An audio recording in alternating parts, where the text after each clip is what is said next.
Well, thank you so much. We're just now few minutes to the moment actually of the day. We're talking about the state of the national address by the President Uhuru Kenyatta. We've had more and more dignitaries arriving here at the Parliament buildings. We saw the former Prime Minister Raila Odinga arrive. We know the Speaker of the National Assembly, Justin Muturi, was the first to arrive here. And right now we have the party leader for the ANC political party, Musalia Mudavadi, and it's yet another his moment that Kenyans are waiting for this particular address. What can you foresee even before that speech by the president? Well, I don't know what to foresee, but I think all I can say is that there are some critical areas that must be addressed. Um, Corruption must be addressed, not lip service, but we want to see concrete action on issues corruption. Secondly, the economy. It's not a smooth ride. There are a lot of things that are happening within the economy. We are seeing very clearly that the public debt has grown to very dangerous proportions. We are seeing many companies declaring publicly that the shareholders should expect losses. Unemployment is high. Kenya Revenue Authority is not meeting its targets. Now, these are very serious indicators in the economy. And then finally, we also have the humanitarian crisis, where quite a number of Kenyans in different parts of the country are facing serious shortages of food, water, medicine, and these are critical issues that need to be addressed. So I will wait. I'll speak more after I've heard his remarks.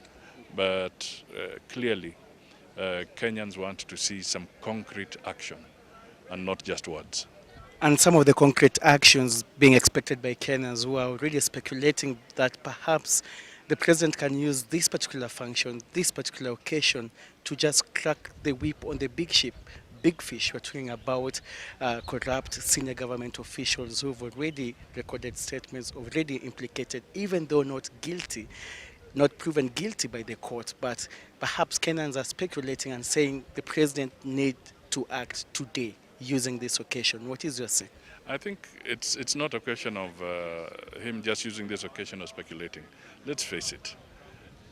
In any properly functioning system, if a cabinet secretary is a regular visitor to the ethics and anti-corruption or to the DCI, frankly speaking, he should not even wait for the president to pronounce himself. He should be able to say that these visitations that are so frequent are beginning to undermine the very basis of the government that he serves in, and he should quit. This is the way I would look at it. So I don't think there should be any speculation here. The people in office who know that there are issues and they've been interrogated severally owe Kenyans one thing. If they cannot owe it to their boss, they owe Kenyans one thing: just leave office so that Kenya can move on. What are some of the political implications to this particular move by the president? Because remember that each and every appointee is perceived a political appointee. So what will happen to the repercussions political? No, you see, who is more important? The majority of the Kenyans or these individuals in office?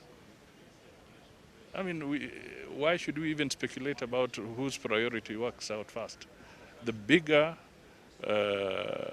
obligation is to the Kenyan people collectively and not to the office bearers.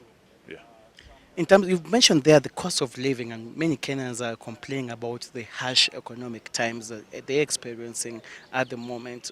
Which particular kind of solution would you, if you were just to advise the president directly, how would you say, what would be the solution? We're in a very difficult situation. But the most important thing at this point in time is that the president must rein in corruption and rein in wastage of public resources. Secondly, we must start living within our means. There must be a freeze on this massive public borrowing. That is a major step in that direction of correcting the situation. Because it is true, Kenyans are hurting. And the more they hurt, the more they try to get the money through taxation. And this is only causing more anguish to the Kenyan people. So the president must really look at this seriously. Okay? Thank you so much, Thank you. Musalia Mudavadi, the ANC leader there, just, giving his remarks just moments before the State of the National address being expected to be delivered by the President of the Republic, Uhuru Kenyatta.